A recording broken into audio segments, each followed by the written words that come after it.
Bonjour à tous, bienvenue dans une petite vidéo d'aide où je vais vous présenter un logiciel qui va vous permettre de faire de l'édition sur vos fichiers vidéo, également vos fichiers audio.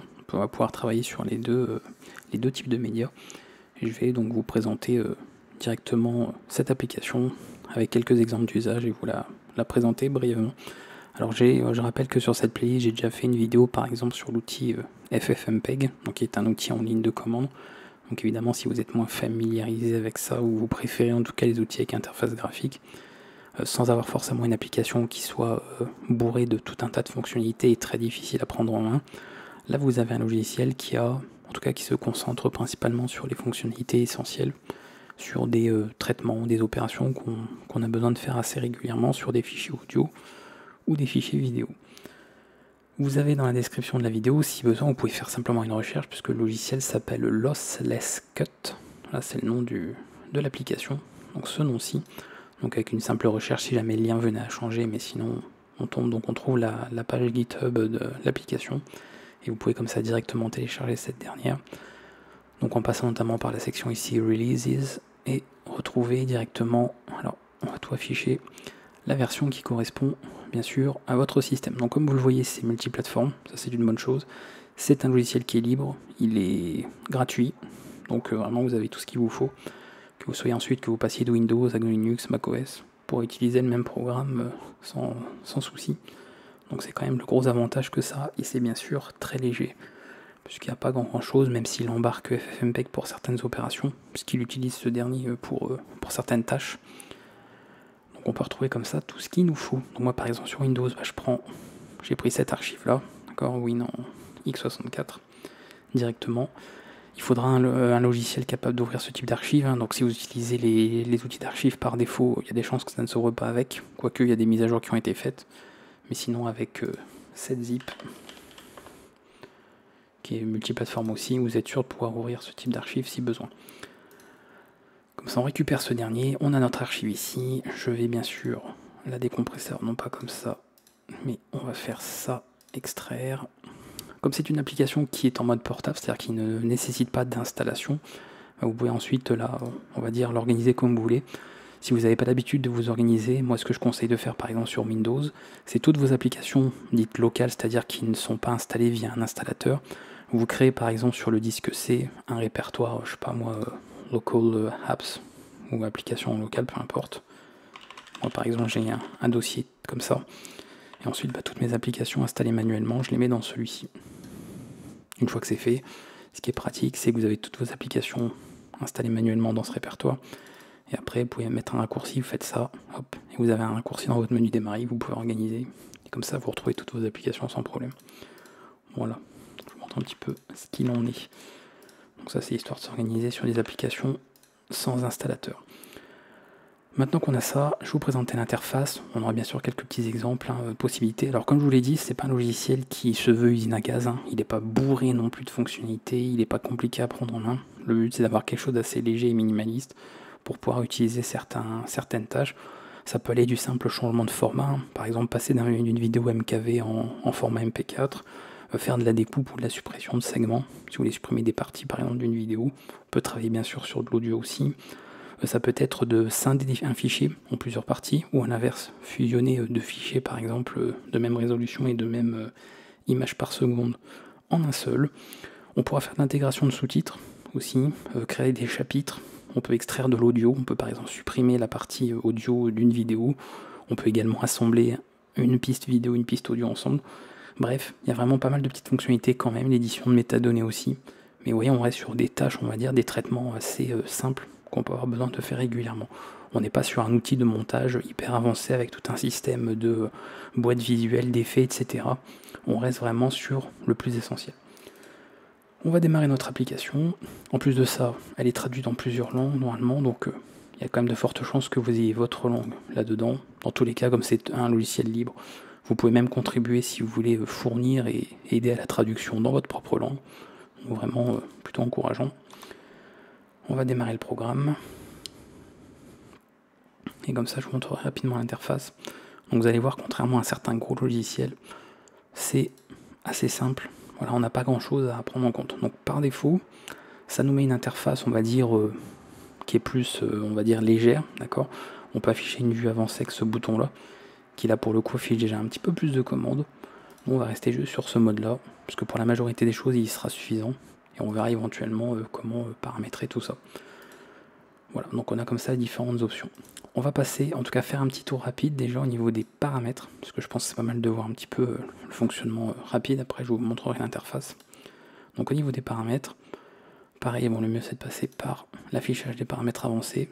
Vous avez donc la sélection des différentes langues, celles qui sont déjà prises en charge ici au niveau de l'application, la possibilité de créer, donc d'avoir la sauvegarde automatique d'un fichier de projet. C'est-à-dire que vous allez pouvoir créer des projets, donc c'est le format LLC pour Lossless Cut. Et donc à tout moment, vous pouvez enregistrer un projet si vous faites par exemple un petit montage, vous voulez le continuer plus tard, voilà, vous pouvez sauvegarder ça, et ensuite revenir dessus, donc pas de problème, on peut importer, exporter, bref, on peut directement gérer. Quand on a, on va dire, un montage un peu plus long, peut-être que quelque chose qui se ferait en quelques minutes seulement. Donc ça c'est pour cette partie. Ici c'est le mode de découpage, ça on verra, c'est-à-dire qu'on va faire un découpage, c'est de choisir que les segments en fait que l'on sélectionne, que l'on découpe, sont les segments qui vont être supprimés de notre média ou ceux qui seront conservés. Donc vous pouvez comme ça alterner entre les deux, suivant ce que vous préférez. Le répertoire de travail, c'est là où se mettront tous les fichiers sur lesquels vous travaillez, les fichiers une fois l'exportation faite. Donc moi je laisse même répertoire que le fichier d'entrée, que ça se mette dans le même dossier. Donc je laisse par rapport à ça. Ça c'est si vous voulez un nettoyage de certains fichiers par la suite, genre le fichier de projet, etc. Donc à vous de paramétrer si vous voulez, donc c'est bien de regarder de ce côté-là. Ici c'est si on veut faire des captures d'écran, par exemple d'un média vidéo, donc vous pouvez choisir le format, vous pouvez choisir notamment la méthode de capture, la qualité aussi, et pourquoi pas le nommage du fichier. On peut voir par rapport à ça. Et ensuite vous avez toute une partie sur les raccourcis, vous pouvez configurer ça aussi à votre, j'ai envie de dire, selon vos préférences, votre convenance, pour voir un petit peu ici. Ça, après, c'est des paramètres visuels, etc. Si on veut des notifications ou pas, bon, vous voyez, il n'y a pas beaucoup de paramètres, hein. On n'est pas sur des onglets partout, etc. En quelques minutes, vous avez paramétré ça comme vous voulez, et c'est très bien. Et vous voyez qu'en plus, moi, j'ai touché à aucun paramètre là, je peux le laisser tel qu'il est par défaut. Alors, on va regarder certaines parties pour voir un peu. Au niveau de la prise en charge, pareil, comme c'est quelque chose quand même d'assez minimaliste, il ne prend pas en compte tous les formats du monde non plus. Donc principalement sur de la vidéo, on va être sur du MP4, du MOV, du WebM, du MKV, d'accord, donc Matroska. En audio, on va être sur du Wave ou du OGG, même s'il peut prendre bien sûr en compte plein d'autres codecs, hein, le MP3, le FLAC, le Orbis, AAC notamment.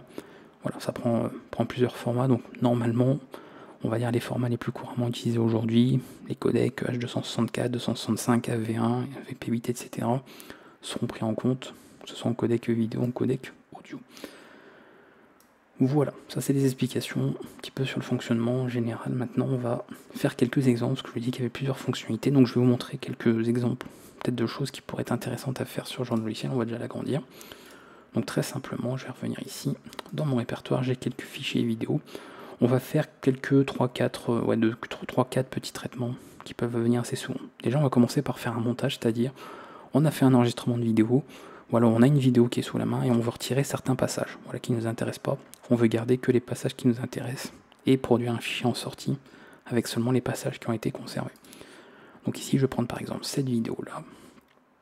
On a, comme vous le voyez ici, un aperçu qui va se mettre et on a cette bande qui est la totalité bien sûr du média. Vous voyez que si je déplace mon curseur, ça me montre la durée où je me trouve et si je clique, voilà, vous voyez c'est instantané, donc ça qui est bien, même si le fichier est très grand et volumineux, à moins d'avoir un PC, un ordinateur, une configuration très on va dire faible, normalement ça devrait être assez réactif et avoir quasiment instantanément l'aperçu.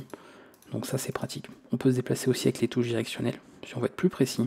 Et si je reste appuyé sur les touches directionnelles, donc les flèches directionnelles, ça va de plus en plus vite. Donc on peut faire ce genre de navigation, on va dire, sur la frise temporelle au niveau du média. Et on peut régler, alors c'est précis à 2-3 images près, donc c'est vraiment très précis pour logiciel minimaliste. Si on veut faire une coupure par exemple, genre exactement à cette scène là, ce sera précis à 2-3 images près, donc vraiment on est pas mal. Donc par exemple si vous voulez vraiment couper à là, je crois qu'il faut remonter genre 2 images avant, et ça devrait couper exactement où vous vouliez, donc vraiment c'est plutôt précis, si on veut des coupures nettes par rapport à ça. Donc là, au niveau du paramètre, on avait mis quoi? Voilà, ça conserve par défaut. Donc ça va être simple à voir. On a ici, vous voyez, 2 icônes. Une icône de début, une icône de fin. Vous pouvez très bien, donc si je clique sur celle de début, hop, par rapport au curseur où je suis, là ça nous met du coup une partie avec une poubelle, donc qui vous indique que cet extrait-là va être supprimé. Et à partir de là où j'ai mon curseur, c'est conservé. Donc je passe mon curseur par exemple, j'appuie cette fois-ci sur l'icône de fin, et voilà, ça supprime ce qu'il y a après. Donc il n'y a que cette partie qui sera gardée. D'accord? À l'inverse, donc là je fais CTRL Z pour revenir en arrière, raccourci universel sur toutes les applications. Si je fais l'inverse, que je mets donc supprimer, il se passera l'inverse. Si je fais ça, cette fois-ci, la partie là est conservée, et c'est à partir de là où j'ai mis mon curseur que c'est supprimé. Et donc je fais ça, je supprime tout ça, hop.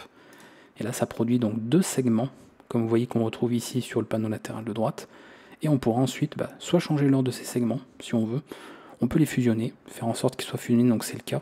Par défaut, on voit que là, les coupures sont fusionnées. On peut aussi les mettre dans des fichiers séparés. Bref, on peut faire plein de choses. On peut créer des chapitres, notamment pour YouTube, ou alors pour simplement votre lecteur vidéo, qui peut gérer ça sous forme de chapitre. Donc vraiment très pratique. Donc nous, on va laisser le comportement par défaut, qui est fusionner les coupures, parce qu'on veut faire un montage. Donc virer les passages qu'on veut. Donc à nouveau, CTRL Z, je reviens en avant, enfin en arrière, pardon. Et là, hop. Désolé pour le son, je vais l'enlever d'ailleurs le son de la vidéo, au cas où. Voilà, comme ça. Par contre, je vais l'enlever pour moi aussi. Voilà.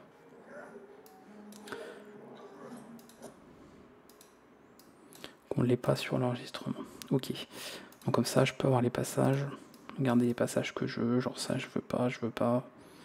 Mettons, je veux juste ce passage-là. Donc je peux me positionner à peu près là où je veux. Et après, je peux utiliser les flèches directionnelles, comme je vous l'ai dit, pour scaler à peu près où on veut. Donc ici. Alors non, je vais mettre l'autre mode, c'est vrai que moi je préfère. Hop, conserver. On fait ça. Voilà, je conserve le passage que je veux. Là, si on veut pas ce passage, pareil, on règle. On voit à l'image près. Donc ici, par exemple, je règle un tout petit peu après le passage pour que ça coupe. Comme je vous disais, quelques images un petit peu avant. Donc c'est pas précis à 100% non plus, mais franchement, c'est pas mal du tout. Et ensuite, on peut enlever d'autres passages. Enfin, je vais plutôt en conserver un autre. Donc par exemple, à l'entrée de la grotte, cette scène-là, voilà, vous voyez, je reviens, hop, 2 images avant. Hop, et comme ça, normalement ça devrait être précis.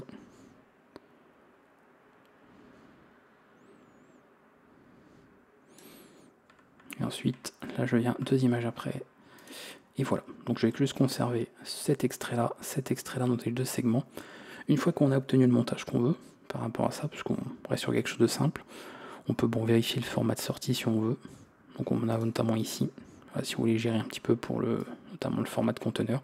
Donc je vous avais dit, il n'y a pas tous les formats du monde, mais on a beaucoup de codecs. Donc normalement, vous devriez trouver à peu près ce qui vous intéresse. Donc moi je vais laisser par défaut et je fais exporter plus fusionner. Donc vraiment tranquille. Donc ça va plus ou moins vite bien sûr selon votre configuration et selon le média à traiter. Et une fois qu'on a ça, je reviens dans mon répertoire, ce que j'ai mis le même répertoire que le répertoire de travail. Et on a donc le fichier d'origine qui est toujours là. Et on a notre fichier destination en tout cas qui est ici. Donc il a été mis dans un nommage en tout cas qui a été suivant les paramètres qu'on peut changer. Je vais enlever le son et voilà. Donc vous voyez, on est bien. Voilà, on est où je voulais aller à peu près. Quelques séquences avant. Hop, donc on a ce passage là. Et ensuite j'aimerais bien voir la coupure.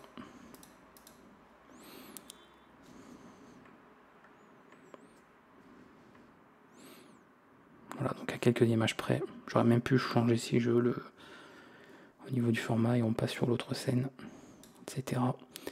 Ok, donc voici un exemple de montage. On peut bien sûr modifier avec la vue avancée. Si on veut régler d'autres choses, notamment au niveau du son, on pourrait faire des différents réglages. Donc par exemple afficher le spectre ici. Donc zoomer, parce que ça que là on ne le verra pas forcément. Voilà, cette partie là. Ou alors appuyer dessus pour avoir le spectre de son. Et pareil, si on veut faire des modifications là-dessus, on peut toujours, même si nous, ici ça ne nous intéresse pas. Mais sachez qu'en tout cas, c'est possible. Ok, je vais faire un petit CTRL W, pareil, raccourci universel, juste pour fermer le média qui a été importé sans fermer le logiciel. Donc ça, c'est un premier exemple de quelque chose qui peut être fait. Voilà, petit montage, on sélectionne les passages qu'on veut et puis on exporte tout ça. Donc ça, je vous dis, vous voyez, pas besoin d'ouvrir un gros logiciel pour faire ça. Si vous avez besoin de couper des passages d'une vidéo, vous pouvez passer par ça, ça s'ouvre vite, ça fait le traitement très vite aussi. Donc ça fait le travail sans problème et c'est simple à prendre en main. Deuxième exemple, scinder un fichier en deux. Voilà, si on veut par exemple, on a un fichier qui est trop grand, peu importe, voilà, si on veut par exemple le mettre en ligne ou autre et que le fichier est trop volumineux, mettons, eh bien on peut le séparer en deux parties. Donc là, bon, ça va être très simple à faire, d'accord, par rapport à ça, je vais vous montrer la petite astuce. Donc on a donc le passage qu'on veut. Alors soit bon, on le coupe à peu près au milieu, on voit, soit c'est vraiment, on veut deux fichiers, donc mettons, je vais peut-être mettre sur une autre scène, peut-être. Voilà, peut-être ici, hop, à partir de là. Et là, ce qu'on va faire, c'est de conserver un coup une partie, un coup l'autre. Alors, on pourrait le séparer en 3, 4, 5 parties, autant qu'on veut, mais nous, on va le faire en deux. Donc, je vais faire directement, alors non, pas celui-là, mais celui-ci. Comme ça, vous voyez, ça conserve que la première partie. J'exporte, tel quel. Comme ça, j'ai ma partie 1. Voilà, P1. Et ensuite, je fais un petit CTRL Z pour venir en arrière, parce que vous voyez, mon curseur est toujours là, d'où l'intérêt de ne pas fermer le média une fois que le traitement est fini. CTRL Z, je fais l'inverse. Cette fois-ci, c'est l'autre partie conservée, j'exporte, et voilà. Et j'ai ma partie 2, donc on a un fichier normalement de 79,7, si je prends les deux ici, on est quasiment à ça, parce que je dis il peut y avoir une petite perte d'une image, mais c'est rien du tout. Ou c'est parce que c'est une approximation, donc c'est pas forcément précis à 100%, mais on a bien notre fichier scindé en deux. Voilà. Et si je veux rescinder en plusieurs, je peux le faire. Si vous voulez scinder en 3 par exemple, je pense que vous avez compris le principe. Vous mettez Jean ici, vous faites, alors non pas ça, vous faites si c'est ça, voilà. Vous prenez votre première partie ici, ensuite vous faites un CTRL Z, donc vous faites bien ça, et après là par exemple, vous dites non, je fais dans le mauvais sens, donc plutôt ça, voilà. Donc là vous avez votre première partie, ensuite, hop, ici, on a la deuxième, ensuite on fait ça, je vais y arriver, hop, on a la troisième, et ainsi de suite. Voilà, on peut régler comme ça. Donc on va voir comme ça exactement toutes les parties qu'on veut. Tu vois que vous savez faire pour 2, vous savez faire pour 3, pour 4, pour 10, il n'y a pas de souci. Voilà, donc ça c'était le deuxième exemple, ce qu'on pouvait faire rapidement avec ce genre d'application. Vous voyez que le fichier de projet est ici, puisque j'ai pas demandé à le supprimer à la fin. Donc ça le sauvegarde, comme ça si jamais j'oublie quelque chose, je peux avoir mon fichier de projet tel qu'il était à la dernière sauvegarde. Donc c'est pratique, surtout quand on a des traitements un peu plus longs à faire. Troisième possibilité, fusionner justement deux médias. Donc là il faut s'assurer quand même qu'il y a la bonne résolution, parce que si vous fusionnez un fichier en Full HD avec un fichier en HD, vous comprenez le souci que ça peut avoir. Donc il faut que le fichier ait la même résolution, si possible le même nombre d'images aussi. C'est pas mal. Donc là, normalement ils sont à peu près pareils ces deux-là, ou je vais prendre ces deux-là. Normalement c'est deux fichiers en, voilà, 900 1080 en 30. En lui carrément en 24 plutôt, mais bon, c'est pour l'exemple, ça posera pas de problème. Donc là c'est très simple, vous sélectionnez vos fichiers dans l'ordre que vous voulez. Vous voyez, je sélectionne celui-là, celui-là, glisser, déposer. J'ai ce petit panneau latéral de gauche qui s'affiche. Ici on peut changer l'ordre si on veut. Vous cliquez sur cette icône-là, fusionner. Vous pouvez vérifier éventuellement si vous voulez changer en même temps le format pour faire un encodage ou autre, ce qui n'est pas obligé. Voilà, je vais mettre fusion, hop, change le nom. Normalement, les paramètres sont bons, voilà, par rapport à ce qu'on a ici. Si vous voulez conserver les métadonnées hautes, pareil, c'est à vous de voir. On fusionne le tout et c'est terminé. Donc la fusion, voilà, donc j'ai cette séquence de forêt et normalement on passe sur un autre paysage après. Bon, je vais laisser, c'est pas très long. Vous voyez un petit peu. Donc comme ça on a bien notre fichier fusionné. Voilà, il était moins long celui-là, le deuxième média. Donc comme ça on a fusionné nos deux fichiers.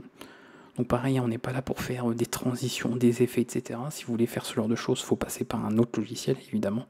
Là on est vraiment pour, par exemple si vous avez récupéré un fichier en plusieurs morceaux, vous voulez juste joindre tous les fichiers, eh bien vous pouvez faire ça rapidement.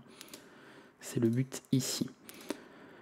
Et pour terminer cette petite vidéo d'aide, on va venir sur un cas peut-être qui va peut-être être moins utile, mais ça peut intéresser certaines personnes, c'est l'intégration de sous-titres. puisque ça, on peut le faire aussi sur ce genre de logiciel, puisqu'on fonctionne avec des pistes.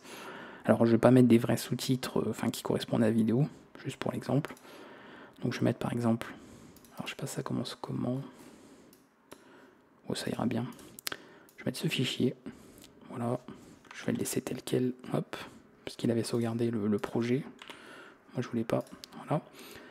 Ensuite on peut cliquer ici, on a les pistes, d'ailleurs comme vous le voyez, vous voyez ici on peut conserver l'audio abandonné, ça se passe là.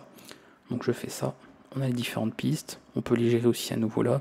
Si on veut par exemple juste récupérer l'audio, vous pouvez bien l'exporter pour récupérer juste la vidéo. Voilà, vous pouvez éditer les métadonnées comme je l'avais dit tout à l'heure. Donc vraiment, on a quand même pas mal de petites options, de choses qui peuvent être utilisées très souvent. On peut désactiver des pistes ou non, en fonction de ce qu'on veut faire. Là par exemple, je désactive la piste audio, je désactive la vidéo.